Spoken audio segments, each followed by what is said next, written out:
Today, we're gonna find out how far the Volvo EX90 twin performance on 22-inch wheels can go on a full charge of battery at 120 kilometers an hour or 75 miles an hour.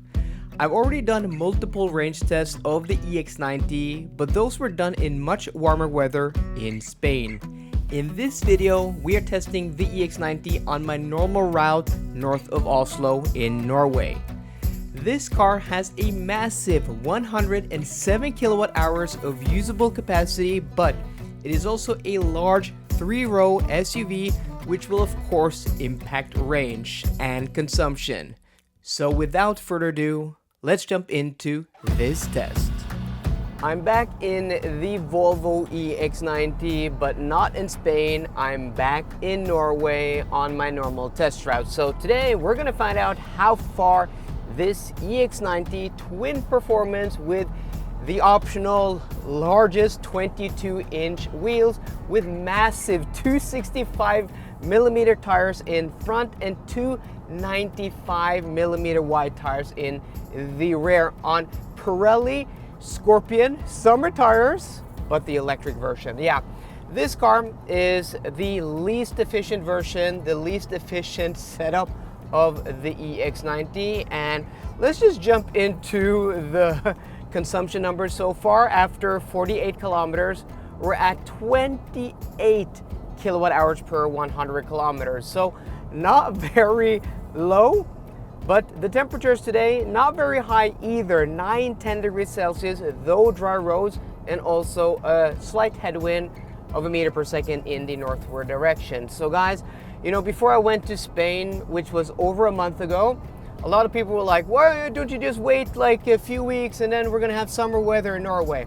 Yeah, we haven't. I think we've maybe had like a day or two where it was around 20 something degrees Celsius, but it's been cold, it's been mild, and we haven't had temperatures like we had in Spain. So that's why we went there in late March, early April, because we were able to do warm weather testing, 20 to 25 degrees Celsius with dry, sunny weather. But today, more of, you know, Norwegian spring, Norwegian fall, Eastern Norwegian spring, Eastern Norwegian fall with dry conditions and yeah, temperatures around 10 degrees Celsius.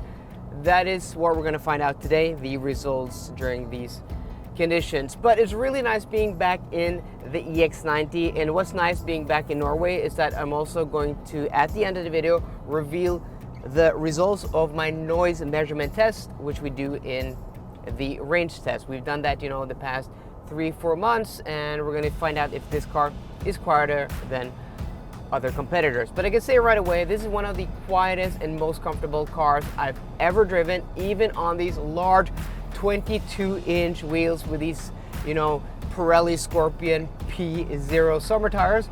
This is still a quiet and comfortable car. Amazing seats. I love the driving position. I love the view out of the greenhouse. I think I like this car more than the Polestar 3, even though that maybe has a slightly nicer interior and it's more sporty to drive. This is just more of a luxury experience, and that is what I like in a big, large electric SUV. Yeah, this is maybe my favorite electric car at the moment, guys, but I'm going to do a full review, and also we're going to do the long trip test, which is the next video, to see if we can uncover any flaws with this car. But so far, having this car on loan in Spain, driving it 2,500 kilometers, and having it here now, yeah, no flaws yet. It's been pretty flawless and without any issues. I'm gonna cover all aspects in my full review of this car at the end of my test week, but I just want to say that this car is on the optional air suspension. The car I drove in Spain wasn't, and that car was on 21-inch wheels, and I thought the ride was a little bit choppy at low speeds when, you know, the asphalt or the road was bad. Yesterday, intentionally, I drove this car several hours through Oslo, cobblestone covered streets, broken pavement with, you know, tram lines and stuff like that, really testing the suspension of this car, and it is impressive, even on the 22-inch wheels. And what is really impressive is that, you know, it's not super soft or wafty like the Mercedes EQS SUV, which in my opinion is too soft. once you go fast with that car, it feels uncanny and uncontrolled. This is always buttoned down. It is firm and taut, but also very comfortable, and at speed through corners, this thing is just impressive. The way Volvo have tuned this car is just superb. I really like the way this car drives. And also, unlike the Zeekr 001 that I drove recently, there's no issues with buttons here. There's no learning curve to use buttons, which there shouldn't be. I mean, buttons, we've had them in cars for 20, 30 years, and they should just work by pressing them. There should not be any learning curve or any, asterisks or a way to use them. It's a button, for God's sake. You just press it and it should work. And also, no issues with ADAS with this car. Yeah, this car is how you do it. Of course, Volvo have had their fair share of software issues with this car. This has LiDAR, which isn't activated yet. When that will come to market, I have no idea, but as is, this works really, really nicely. It's just an impressive car, and it shows that even Geely Group, with their different brands, do things differently. So guys, we're now here at our halfway point, and I'm happy to report that their average consumption is actually 26 kilowatt hours per 100 kilometers, so it's dropped a little bit. And we'll see if it drops more once we start heading south back towards our start point and have a little bit of a push in that direction of a meter per second. But guys, I'm really enjoying my time in this EX90. As I said earlier in this video, one of my favorite cars, maybe my favorite car. This thing is freaking awesome. Kempower offers some of the best DC fast chargers in the world with their unique, sleek, and modern load balancing charging satellites. The small satellites translates to elegant and streamlined charging locations. When you pull up to a Kempower charging station, you don't have to think about connecting to a charger that delivers the correct speed for your car. The Kempower load balancing chargers automatically will allocate the correct power to your car, maximizing the efficiency of the charging site. When connected, Kempower chargers have a QR code you can scan, so this way you can easily monitor the charging session remotely regardless of payment method. That is just super cool. A huge thanks to my friends at Kempower in Finland for sponsoring this video. The last EX90 I had on loan had the standard Bose sound system, which is fine. It's actually pretty good and decent. Nothing to complain about. But this, with the optional Bowers & Wilkins sound system, it is such an awesome sound system. And I'm probably going to do a full review of this sound system later in my test week. But I've already reviewed the Bowers & Wilkins sound system in the Polestar 3, which technically is the same. We have the same amount of speakers, we have the same amplifier, it's the same sound system, same processor. But there's something about this sound system in this cabin where it's just allowed to permeate even more. It seems like this sound system is made for this cabin. More space means that the bass is just so much fuller, but still so tight and responsive at the same time. And also the soundstage here, because maybe the speakers, the tweeters are further apart, there's less of an acute angle to the front windscreen, meaning there's more volume in front of the driver. Just means that this is the best Bowers & Wilkins sound experience I've ever heard in any Volvo or Polestar. It is just freaking amazing. And now we're back at our turnout point, and yeah, the trip's done already. Let's see if we can stop the timer here. So we're back here, and what we're going to do now is that we're going to connect to a charger here, and we're going to see what charging speed we get after, just passive conditioning of the battery. What I mean by that is that we've just been driving the car for a few hours, no preconditioning of the battery, and just seeing what kind of speed we get when the battery is just heating up while being used. 12 degrees Celsius outside, and we're at, 43% stated charge, so I'm expecting that we're not going to get, the best charge speed, maybe 130, 140 kilowatts if we're lucky, but this car does have active preconditioning via the navigation system, which we are going to test in my long trip test. So earlier today, all of the chargers were actually available, but now almost all of them are full. So I'm going to reveal the consumption in a second at the end of the video, but we're going to connect now. We're actually here with 44% state of charge, which is 2% more than the car predicted when we set off earlier today.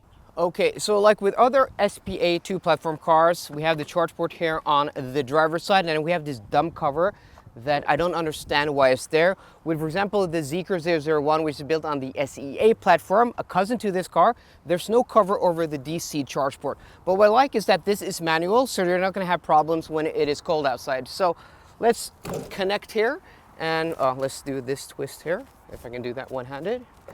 And we were at 44% state of charge. And if you're new with the EX90, you can only get that 250 kilowatt peak charge speed at a Tesla supercharger, and that is because this car has, you know, I wouldn't call it a trick up its sleeve. It's kind of a bug or maybe a hack, because to get that 250 kilowatt charge speed, you need 625 amps out of the charger, which is about 125 amps more than a CCS 2 standard charger can give. So this charger, even if we were at the optimal temperature and at a lower state of charge, we would be getting like maximum 200 kilowatts. So let's see, my prediction was like 130, 140 kilowatts. I don't know if that's maybe a little bit ambitious at 44% state of charge, but we're hitting 100 and, oh, close though. We peaked at almost 130, and now we're throttling down to 107 again. Maybe it will climb up just a little bit. But yeah, 110 kilowatts at 44% state of charge. Yeah, that isn't very good. I mean, but that's what you can expect if you don't precondition the battery. That's why you should precondition the battery with this car, because when I drove to this charger earlier today and I charged from 80 to 90%, the car was sitting like 85 kilowatts, which is actually, yeah, that is pretty decent. 85 kilowatts at 90% state of charge is a lot better than getting 107 at 44. Before we jump into the results of the range test, let's take a look at the noise test measurement. So at 80 kilometers an hour, I did 2 measurements over 2 minutes each for an average of 63.5 decibels.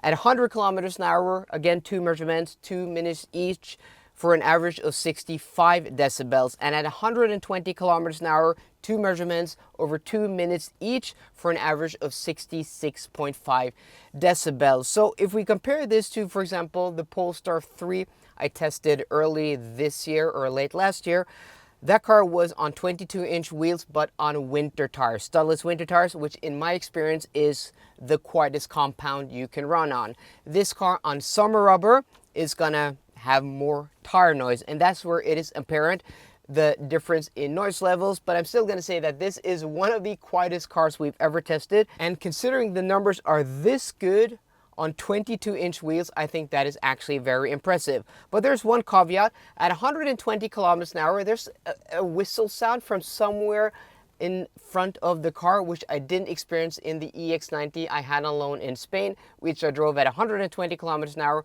and also faster. So that is very curious. Don't know why that's the case with this car. Now for the results. So if we take the usable battery capacity of this car, which is 107 kilowatt hours, we divide it by the consumption, 26 kilowatt hours per 100 kilometers, and then subtract 3% for heat and discharging losses. That gives this car a theoretical range under today's conditions of 399 kilometers. And there's a caveat with this also, because there's no decimal point behind that 26 kilowatt hours. So it could be like 25.6 or it could be like 26.4. We don't know because it isn't that accurate. But we're gonna go smack in the middle, 26 kilowatt hours per 100 kilometers.